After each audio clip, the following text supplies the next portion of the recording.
I-demonstrate natin kung paano ayusin yung service start system. Ito yung lalabas. Ito i-demo ko kung ano yung lalabas sa paandarin ko yung sasakyan. Ayan mga kapugi, kung napapansin nyo, tawag dito, may yellow na nakalabas. Sabi service start system. Yan, nagbi-blink yung yung warning. Ibig sabihin may problema doon sa electrical system. Ito is kung yung doon sa mga hindi nakakaalam pa, siguradong kakabahan at dadalhin ka agad dito sa sa kasa, and then sisingilin ka ng mahal para daw tanggalin itong warning na to, wherein napakadali lang naman pala siyang ayusin. Ngayon ipakita ko sa inyo kung paano siya ayusin. Sige, patayin muna natin yung makina.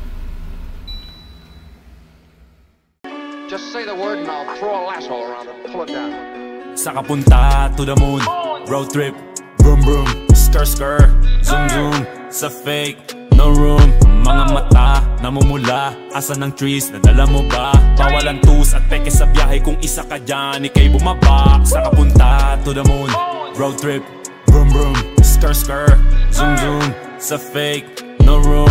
Mga mata, namumula, asa ng trees, nadala mo ba? Bawalan tus at peke sa biyahe, kung isa ka dyan, ikay bumaba. I got a mission, pumunta sa top. Buhay mahirap, gawing masarap. Gawa ng milyon, gamit ang rap. Iwan ang kasama na puro panggap. Di mo ako mag-gets, pangarap ay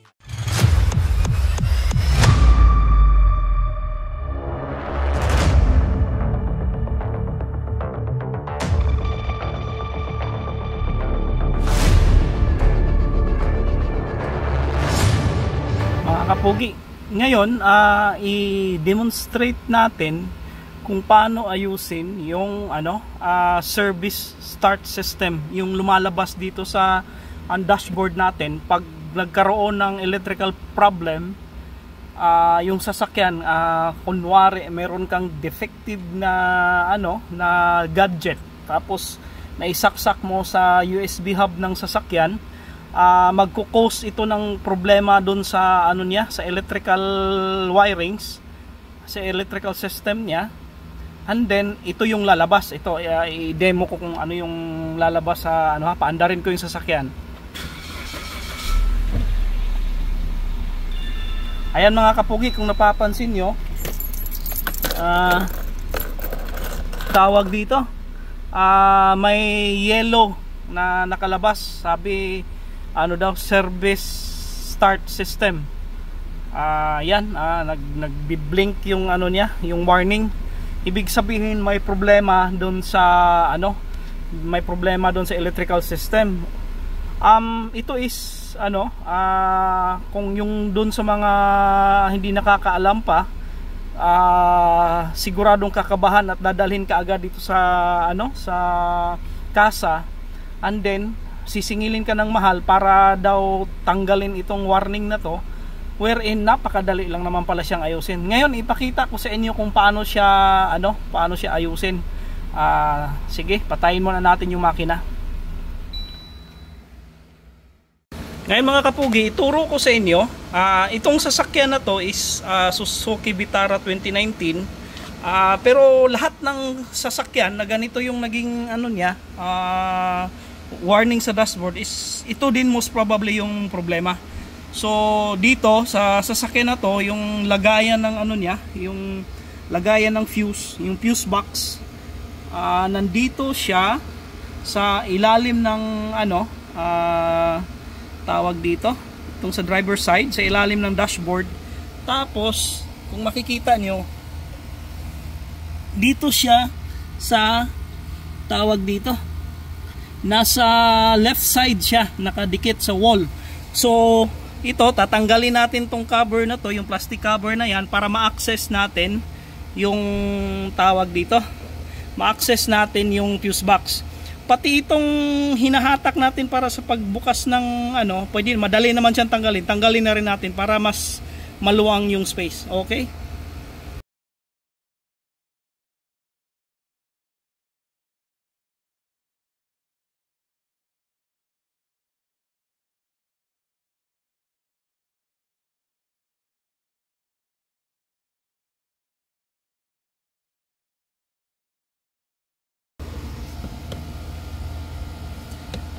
Ayan mga kapugi, natanggal na natin yung plastic cover.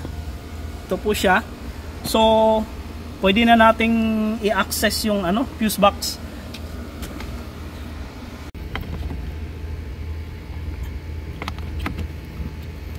Ayan mga kapugi, ayan.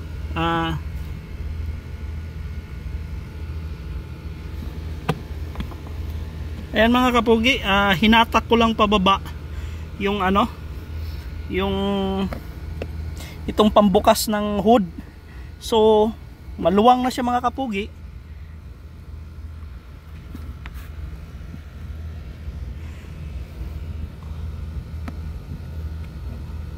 Ngayon makikita natin yung fuse box mismo.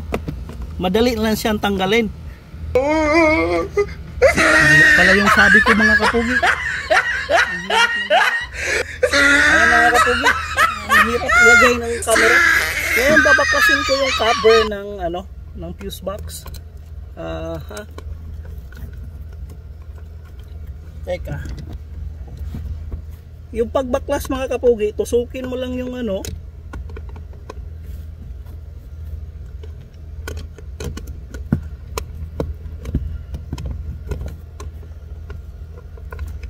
ayan. Ayan mga kapugi. Ngayon, nakikita nyo na. Ang hahanapin natin ngayon mga kapugi ay yung fuse para doon sa accessories line. Either ito o ito. Ngayon i-check natin sa i-pull out natin tong dalawa. Pareho lang naman tong pareho lang naman tong 15 amps na fuse. Kung mapapansin niyo mga kapugi, pangalawang linya siya galing sa right side. Tapos 1, 2, 3, 4. Ito ata or ito. Basta dito sa dalawa, tanggalin na lang natin kung saan yung tingnan natin kung saan yung naputol. Yan lang yung problema ka mga kapugi.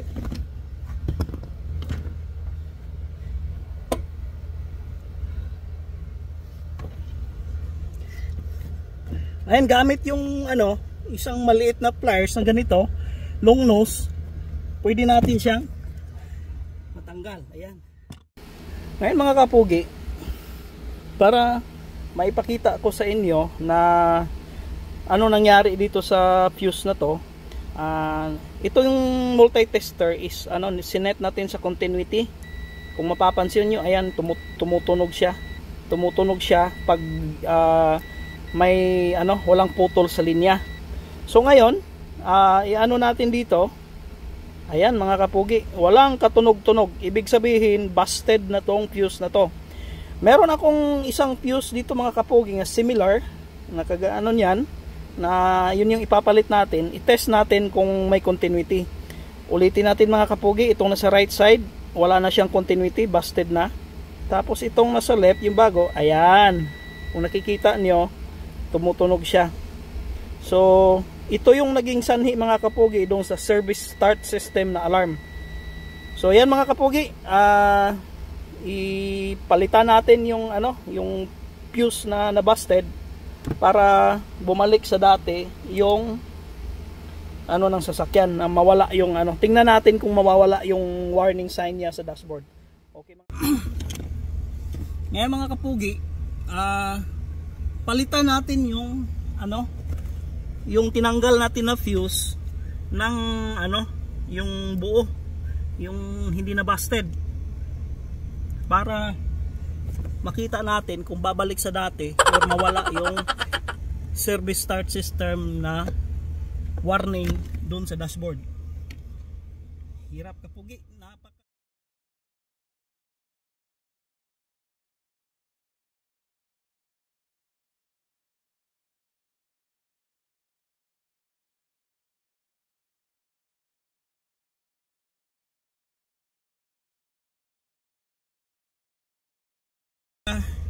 sikip ng lugar.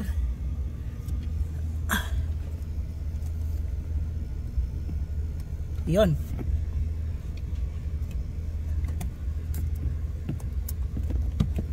Ayan mga kapugi, itong tinuturo ko na blue. Ito yung pinalit ko ang bago. Pangalawa galing sa itaas, pangalawang linya galing sa right. Okay, ngayon paandarin natin yung sasakyan kung mawawala yung ano. Sige mga kapugi. Ngayon mga kapugi, moment of truth. Paandarin natin yung sasakyan kung nandun pa rin ba yung ano, yung warning sign na service start system. Okay?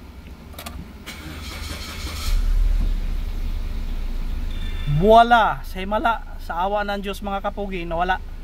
So ibig sabihin, napakaliit na bagay, ang laki ng gagastusin mo pag dinala mo siya sa kasa, kasi akala mo yun na yung napakalaking problema na. Isang fuse lang mga kapugi na 10 piso yung halaga ang katapat ng service start system na alarm or warning sign ng dashboard. O hanggang sa susunod na video mga kapugi, abangan nyo palagi si Bobski the Builder.